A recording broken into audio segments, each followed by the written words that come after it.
May is Mental Health Awareness Month.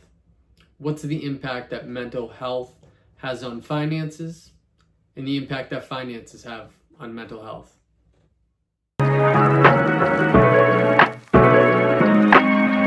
Welcome back to The Rate We Hike. My name is Mike Shanley, financial advisor with Walnut Peak Financial Consulting. And today we're going to talk a little bit about mental health and the impact it has on finances, but not only that, the impact that finances then in turn has on mental health, because it is certainly a bit of a cycle.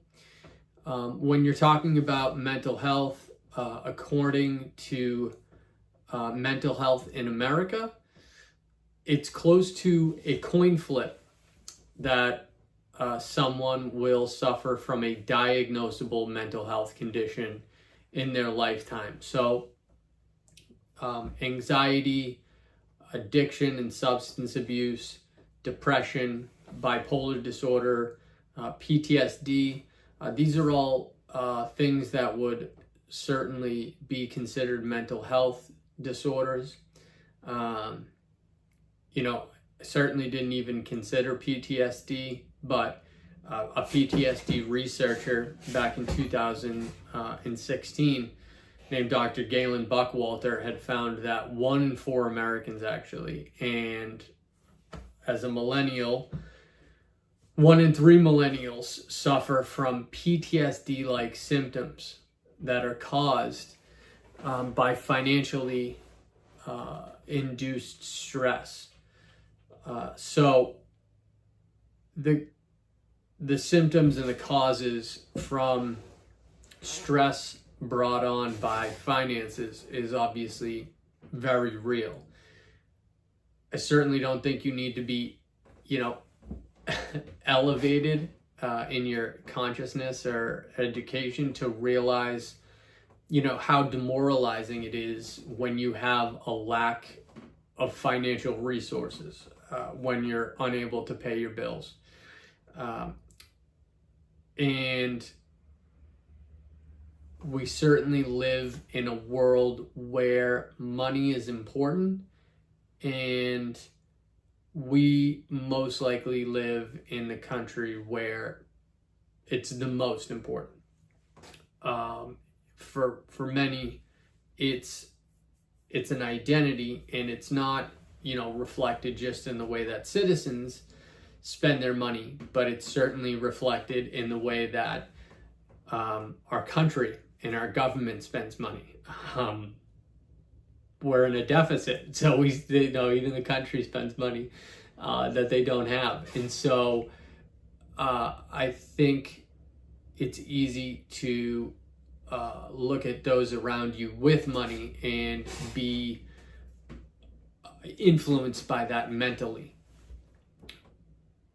I think there's a stigma that those that don't have money are unintelligent or lazy, and then those that do have money are intelligent and hardworking, which certainly isn't necessarily the case, right? I can think of an example. My grandmother works in my grandmother lives in assisted living currently, and whenever I visit her, I think about the folks that work there, and I can't think of a number that you'd have to put on a salary for me to do that job.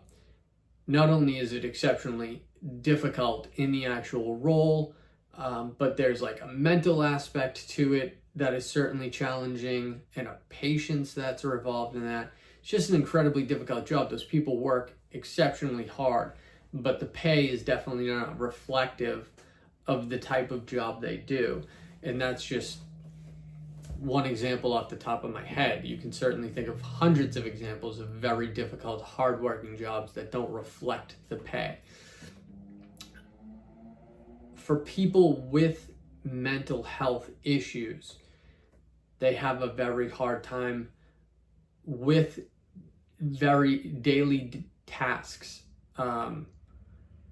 as far as finding motivation to get to work or make appointments on time, pay bills, or even opening bills on time. If you suffer from an addiction, addictions are costly. If you have an alcohol addiction or a drug addiction, those are very costly. A gambling addiction, those cost a lot of money.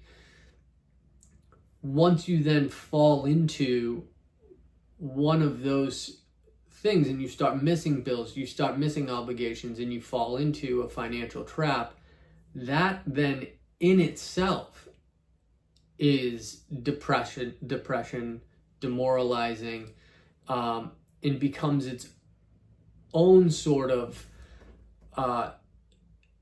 thing to obsess over and become more upset and anxiety driven.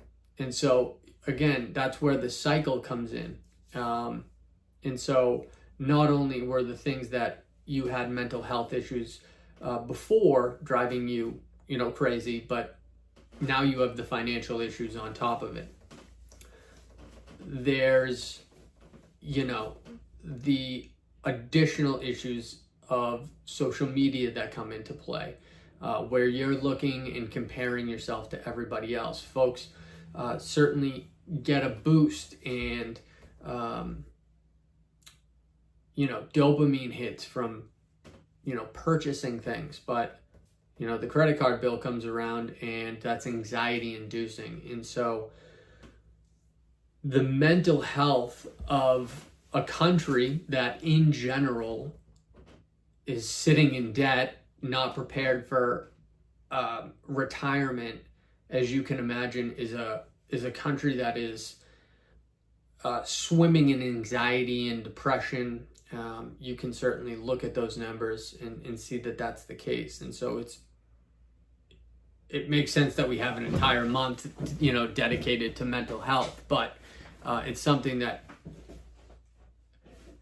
needs to be focused on more, and more resources need to be put. It's not just a mental health issue. There needs to be more focus on educating people and helping people with their finances, because that provides a level of clarity and assurances that will make them feel more at ease and reduce some of the anxiety and the stress.